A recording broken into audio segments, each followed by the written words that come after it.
అందరికీ నమస్కారం. వంట అయితే అయిపోయింది. వంట అయిపోయిన తర్వాత చూడండి స్టవ్ ప్లాట్ఫామ్ ఎలా తయారైందో.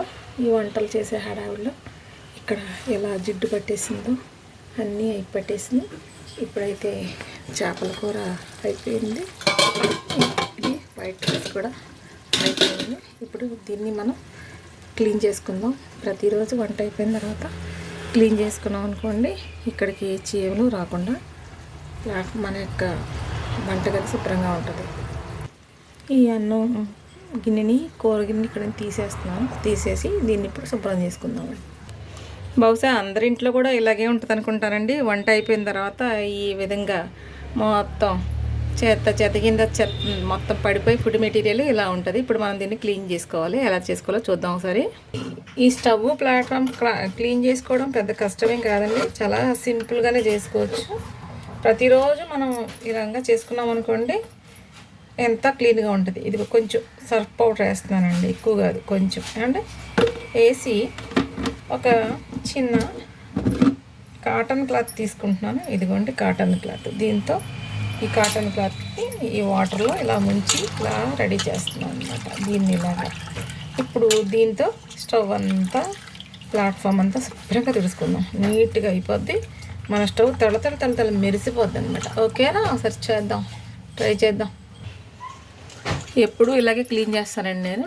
ఇలా క్లీన్ చేసుకుంటే ఎప్పటికప్పుడు మనకు శుభ్రం అయిపోతే క్లీన్గా ఉంటుంది.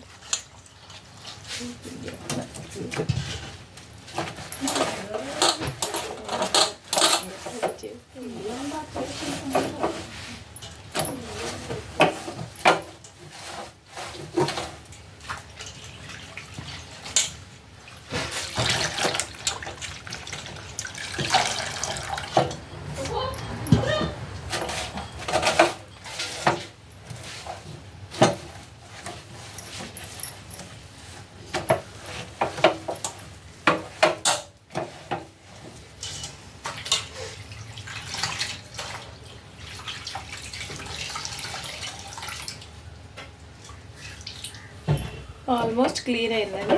ఇంకా కొంచెం ఉంది. ఇట్లు కూడా చేద్దాం. ఈ కింద ఉన్న పదార్థాలు పడి ఉంటే వాటిని కూడా ఒకసారి ఇలా కడుక్కుంటే మన స్టవ్ క్లీన్గా ఉంటుంది. ముందు కూడా కారం అటువంటివి పడతాయి కదా, వాటిని కూడా ఇలా తుడిసేసుకుంటే శుభ్రంగా ఉంటుంది అన్నమాట. అంటే ఇలా తుడుచుకోవడం వలన బెనిఫిట్ ఏంటంటే మన స్టవ్ ఎప్పుడు క్లీన్గా ఉంటుంది. ఎవరైనా మన ఇంటికి వచ్చిన వాళ్ళు ఏం పోయిళ్ళకి శుభ్రంగానే ఉన్నారని అనుకుంటారన్నమాట. మనకు కూడా పర్సనల్గా శుభ్రంగా ఉండటం మంచిది. ఏ చీమలు రావు, బొద్దింకులు అటువంటి తొందరగా చేరవు. ఎందుకంటే మనం ఇక్కడ ఎప్పటికప్పుడు శుభ్రం చేసుకుంటాం కాబట్టి. చూడండి ఎంత నీట్గా ఒక్కసారి ఇలా ఆడేటప్పటికే ఇది ఇంత క్లీన్గా అయిపోయిందన్నమాట. కొంచెం బద్దకించామనుకోండి, ఇంకా రోజు నా వల్ల కాదేమో అన్న తయారైపోతుంది. అందుకని మనం కొంచెం టైం ఇక్కడ స్పెండ్ చేస్తే ఇక్కడ ఇదంతా అయిపోయి స్టవ్ క్లీన్గా అయిపోద్ది. మనం వంట చేసుకోవడానికి మనకి ఇబ్బందిగా ఉంటుంది. అలాగే ఎవరైనా కొత్త వాళ్ళు వచ్చి మీద వంట చేయాలన్నా ఇబ్బంది పడకుండా వంట చేస్తారు. చూసారా మన స్టవ్ తడతడ మెరుస్తూ ఎంత క్లీన్గా ఉందో. ఓకేనండి. మరి మీరు కూడా వంట అయిపోయిన వెంటనే ఇలాగా స్టవ్ని క్లీన్ చేసేయండి. అప్పుడు వంటల్లో ఏమైనా పదార్థాలు ఇక్కడ పండి అనుకోండి, వాటి వాసనలు వచ్చి వంటగదిలో ఒకలాంటి అట్మాస్ఫియర్ ఉంటుంది. అలా అది లేకుండా ఇలా క్లీన్ చేసుకోవడం వలన శుభ్రంగా ఉంటుంది. ఏ విధమైన వాసనలు కూడా ఉండవు. బద్దకించకుండా ప్రతి ఒక్కళ్ళు కూడా వంట అయిపోయిన వెంటనే ఇలా స్టవ్ని క్లీన్గా పెట్టుకుంటే చాలా మంచిది. లేదండి, ఇల్లంతటికి కూడా వంటగదే ముఖ్యమైనది. వంటగది బాగుందనుకోండి, ఇంట్లో ఉన్నటువంటి కుటుంబ సభ్యులు అందరం కూడా బాగుంటాం, ఆరోగ్యంగా ఉంటాం. ఎందుకంటే ఇక్కడ వండే వంటల ద్వారానే కదా మన ఆరోగ్యం.